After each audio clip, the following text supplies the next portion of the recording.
ಸಹಕಾರ ಸಮುದಾಯ ರೇಡಿಯೋದಲ್ಲಿ ಈಗ ಕೇಳೋಣ ಕಾರ್ಯಕ್ರಮ ಅಡುಗೆ ಮನೆಯಲ್ಲಿ ಆರೋಗ್ಯ. ಮಾಹಿತಿ ನೀಡಲಿದ್ದಾರೆ ಶ್ರೀಮತಿ ವೀಣಾ ಹೇಮಂತಗೌಡ ಪಾಟೀಲ್ ಅವರು.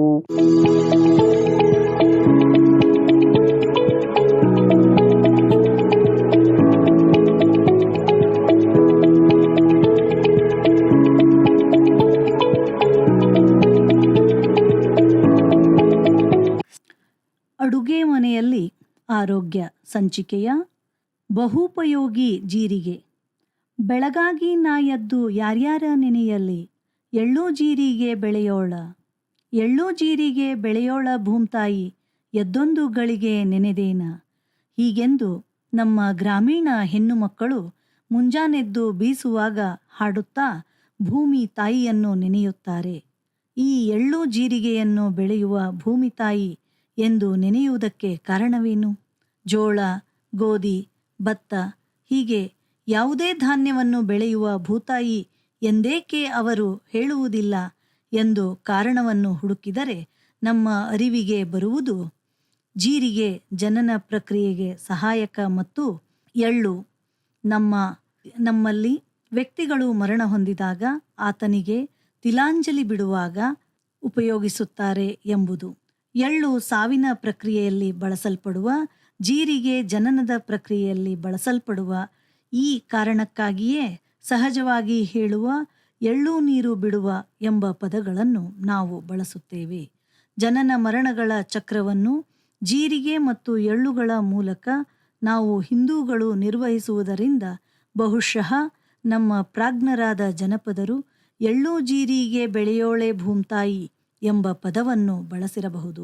ದಿನ ತುಂಬಿದ ಬಸಿರಿ ಹೆಣ್ಣು ಮಗಳಿಗೆ ಹೊಟ್ಟೆ ನೋವು ಬಂದಾಗ ಅದು ದಿಟದ ಬೇನೆಯೋ ಹುಸಿಬೇನೆಯೋ ಎಂಬುದನ್ನು ಪರೀಕ್ಷಿಸಲು ಜೀರಿಗೆಯನ್ನು ಕುದಿಸಿ ಕಷಾಯ ಮಾಡಿಕೊಡುತ್ತಾರೆ.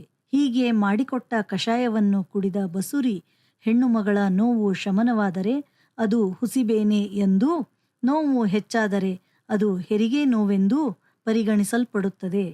ಹೀಗೆ ಜನನಕ್ಕೆ ಕಾರಣವಾಗುವ ಜೀರಿಗೆಯನ್ನು ನೆನೆಯುವ ಮೂಲಕ ತನ್ನ ಪ್ರತಿದಿನದ ಬೆಳಗನ್ನು ಎದುರುಗೊಳ್ಳುವ ಹೆಣ್ಣು ಮಕ್ಕಳ ಪಾಲಿಗೆ ಜೀರಿಗೆ ಅಡುಗೆ ಮನೆಯ ಅಮೃತವಿದ್ದಂತೆ. ಮದುವೆಯ ಸಮಯದಲ್ಲಿ ಲಗ್ನಪತ್ರಿಕೆ ಕಟ್ಟುವ ದಿನ ಅಕ್ಕಿಯ ಗಂಟನ್ನು ಮಾಡಿ ಪೂಜಿಸುತ್ತಾರೆ. ಅಕ್ಕಿಯ ಗಂಟಿಗೆ 2 ಎಲೆ ಅಡಿಕೆ ಬೆಟ್ಟ, ಉದ್ದಿನಬೇಳೆ, ಬೆಲ್ಲ ಮತ್ತು ಜೀರಿಗೆಯನ್ನು ಕೆಂಪು ವಸ್ತ್ರದಲ್ಲಿ ಕಟ್ಟಿ ಅದನ್ನು ವರನ ಅಕ್ಕಿಯ ಗಂಟಿಗೆ ಕಟ್ಟಿರುತ್ತಾರೆ. ಮುಂದೆ ವಿವಾಹ ಸಮಯದಲ್ಲಿಯೂ ಕೂಡ ಈ ಅಕ್ಕಿಯ ಗಂಟನ್ನು ವಧುವರರ ಮಧ್ಯದಲ್ಲಿ ಇಟ್ಟು ಮತ್ತೊಮ್ಮೆ ಪೂಜಿಸಿ ಈ ಕೆಂಪು ವಸ್ತ್ರದಲ್ಲಿನ ಎಲ್ಲ ಸಾಮಾನುಗಳನ್ನು ವಿವಾಹ ಮಾಡಿಸುವ ಪುರೋಹಿತರು ಇಲ್ಲವೇ ಜಂಗಮರು ವಧುವರರ ಪರಸ್ಪರ ತಲೆಯ ಮೇಲೆ ಹಾಕಿಸಿ ಎಲೆಯಲ್ಲಿ ಜೀರಿಗೆ, ಬೆಲ್ಲ, ಉದ್ದಿನ ಬೇಳೆಯನ್ನು ಇಟ್ಟು ಹಾಕಿ ನಿಧಾನವಾಗಿ ತಲೆಯ ಮೇಲೆ ಸುರಿಯಲು ಹೇಳುತ್ತಾರೆ. ಮತ್ತೆ ಕೆಲವೆಡೆ ಜೀರಿಗೆ ಮತ್ತು ಬೆಲ್ಲವನ್ನು ಚೆನ್ನಾಗಿ ಕುಟ್ಟಿ ಅದರ ಮುದ್ದೆಯನ್ನು ಪರಸ್ಪರರ ತಲೆಯ ಮೇಲೆ ವಧುವರರು ಒತ್ತಿ ಹಿಡಿಯಲು ಹೇಳುತ್ತಾರೆ. ಇದು ವ್ಯಕ್ತಿಯ ಅರಳೆತ್ತಿಯಲ್ಲಿರುವ ಸುಷುಮ್ನ ನಾಡಿಯನ್ನು ಜಾಗೃತಗೊಳಿಸುತ್ತದೆ ಎಂಬ ನಂಬಿಕೆ ಅವರಲ್ಲಿದೆ.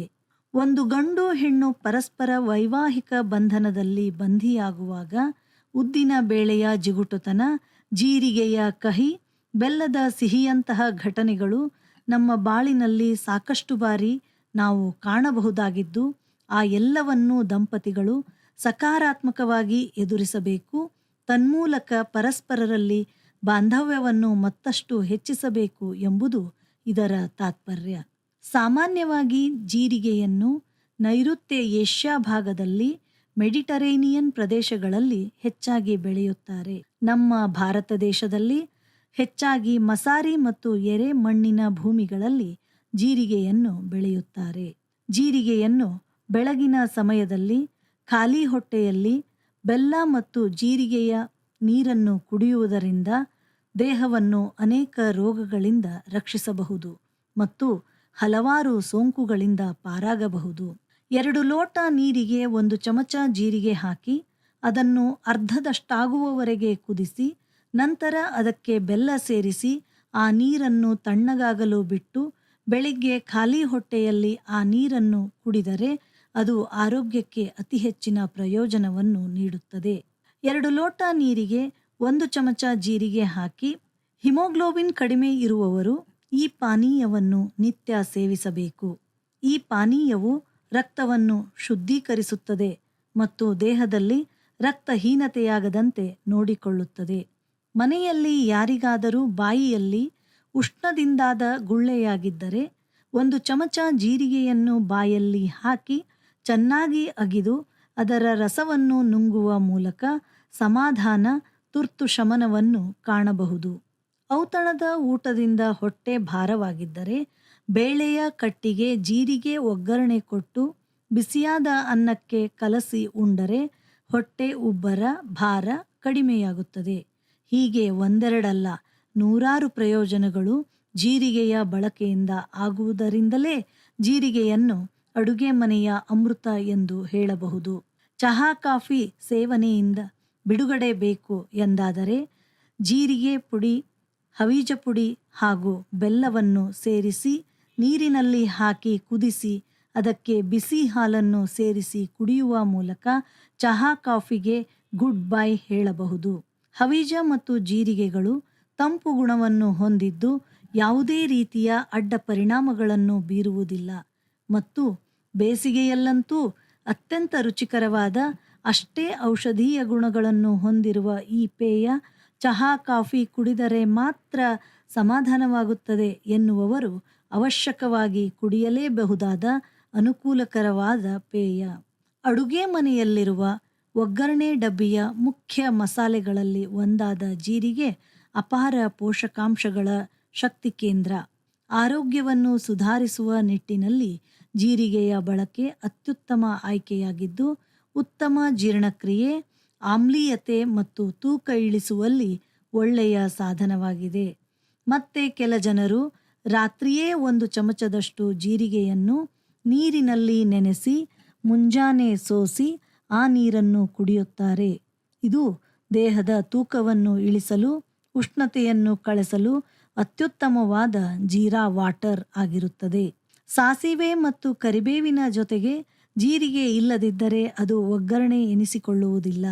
ಜೀರಿಗೆಯಲ್ಲಿರುವ ಔಷಧೀಯ ಗುಣ ಇದನ್ನು ಆಯುರ್ವೇದದಲ್ಲಿ ಅಗ್ರಸ್ಥಾನಕ್ಕೆ ಏರಿಸಿದೆ.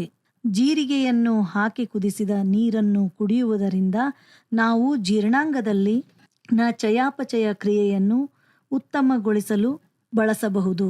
ರೋಗ ನಿರೋಧಕ ಶಕ್ತಿ ಕೂಡ ಹೆಚ್ಚಾಗುತ್ತದೆ. ಹೊಳೆಯುವ ಚರ್ಮ ನಮ್ಮದಾಗುತ್ತದೆ ಮತ್ತು ದೇಹದ ಉಷ್ಣತಾ ನಿರೋಧಕವಾಗಿ ಕೂಡ ಜೀರಿಗೆ ಕಾರ್ಯನಿರ್ವಹಿಸುತ್ತದೆ. ಇದಲ್ಲದೆ ಜೀರಿಗೆಯು ನಮ್ಮ ದೇಹದಲ್ಲಿನ ಕಲ್ಮಶಗಳನ್ನು ಹೊರಹಾಕಲು ಸಹಾಯ ಮಾಡುತ್ತದೆ. ಸಾರಿಗೆ ಮತ್ತು ಪಲ್ಯಗಳಿಗೆ ಹಾಕುವ ಮಸಾಲೆ ತಯಾರಿಕೆಯಲ್ಲಿ ಕೂಡ ಜೀರಿಗೆಯ ಪಾತ್ರ ಅಗ್ರವಾದದ್ದು. ಅತ್ಯಂತ ಸರಳವಾಗಿ ಮಾಡುವ ಮಸಾಲೆಗೆ ಕೂಡ ಜೀರಿಗೆ, ಹವೀಜ, ಕಡಲೆಬೇಳೆ ಮತ್ತು ಉದ್ದಿನ ಬೇಳೆಗಳನ್ನು ಹುರಿದು ಪುಡಿ ಮಾಡಿಕೊಂಡು ಪಲ್ಯಕ್ಕೆ ಮತ್ತು ಸಾಂಬಾರಿಗೆ ಹಾಕಿದರೆ ಅದು ಕೊಡುವ ರುಚಿಯೇ ಬೇರೆ. ಮಜ್ಜಿಗೆ ಸಾರು, ಚಟ್ನಿ, ಒಣ ಚಟ್ನಿ ಪುಡಿಗಳು, ರುಬ್ಬಿದ ಚಟ್ನಿ, ಒಂದೇ ಎರಡೇ ಎಲ್ಲ ಅಡುಗೆಗಳಿಗೂ ಬೇಕೇ ಬೇಕು ಜೀರಿಗೆ. ಜೀರಿಗೆಯನ್ನು ತುಸು ಹೆಚ್ಚಾಗಿ ಬಳಸಿ ಮಾಡುವ ಜೀರಾ ರೈಸ್ ಬಹುತೇಕ ಜನರು ಇಷ್ಟಪಡುವ ಉತ್ತರ ಭಾರತದ ಅನ್ನದ ಖಾದ್ಯ. ಈ ಜೀರಿಗೆಯಲ್ಲಿಯೂ ಹಲವಾರು ವಿಧಗಳಿದ್ದು ಅದರಲ್ಲಿ ಕಪ್ಪು ಜೀರಿಗೆಯನ್ನು ಕೇವಲ ಮಸಾಲೆ ಮತ್ತು ಔಷಧೀಯ ಉಪಯೋಗಕ್ಕೆ ಬಳಸಿದರೆ, ನಾವೆಲ್ಲರೂ ಪ್ರತಿದಿನ ಬಳಸುವ ಜೀರಿಗೆಯನ್ನು ಎಲ್ಲ ವಿಧದ ಅಡುಗೆಗಳಿಗೂ ಬಳಸುತ್ತಾರೆ. ಜೀರಿಗೆಯ ಅತಿ ಹೆಚ್ಚಾದ ಬಳಕೆ ದೇಹಕ್ಕೆ ಉಷ್ಣತೆಯನ್ನು ಕೂಡ ಕೊಡುತ್ತದೆ. ಅತಿ ಹೆಚ್ಚು ಜೀರಿಗೆ ನೀರು ಕುಡಿಯುವುದು ಕೂಡ ಕೆಮ್ಮು, ಕಫ ತೊಂದರೆಗೆ ಅನುಕೂಲಕರ. ಆದರೆ ಅತಿಯಾದ ಜೀರಿಗೆಯ ಸೇವನೆ ಉಷ್ಣಬಾಧೆಯನ್ನು ಕೂಡ ತಂದುಕೊಡಬಹುದು. ಜೀರಿಗೆಯಲ್ಲಿರುವ ರಾಸಾಯನಿಕ ಅಂಶ ಹೊಟ್ಟೆಯಲ್ಲಿ ಉಬ್ಬರವನ್ನು ಉಂಟು ಮಾಡಬಹುದು. ಅತಿಯಾದರೆ ಅಮೃತವೂ ವಿಷ ಎಂಬ ಮಾತಿನಂತೆಯೇ ಜೀರಿಗೆಯ ಅತಿಯಾದ ಬಳಕೆ ನಮ್ಮ ಲಿವರ್ ಮತ್ತು ಕಿಡ್ನಿಗಳಿಗೆ ಹಾನಿಯನ್ನು ಉಂಟು ಮಾಡಬಹುದು. ರಕ್ತಸ್ರಾವವನ್ನು ತಡೆಯಲು ಸಾಧ್ಯವಿಲ್ಲದ ಕಾರಣ ಒಂದು ಅಂದಾಜಿನಂತೆ ದಿನವೊಂದಕ್ಕೆ 1 ರಿಂದ 2 ಚಮಚ ಜೀರಿಗೆ ಸೇವನೆಯನ್ನು ಮಾಡಬಹುದು. ಅದಕ್ಕಿಂತ ಹೆಚ್ಚಿನ ಪ್ರಮಾಣದ ಜೀರಿಗೆಯ ಸೇವನೆ ಆರೋಗ್ಯದಲ್ಲಿ ಅಡ್ಡ ಪರಿಣಾಮಗಳನ್ನು ಉಂಟು ಮಾಡುತ್ತದೆ. ಆದ್ದರಿಂದ ಮಿತವಾದ ಪ್ರಮಾಣದಲ್ಲಿ ಜೀರಿಗೆಯನ್ನು ಬಳಸಿ ಆರೋಗ್ಯವನ್ನು ಕಾಯ್ದುಕೊಳ್ಳಿ ಎಂದು ಹೇಳಬಹುದು.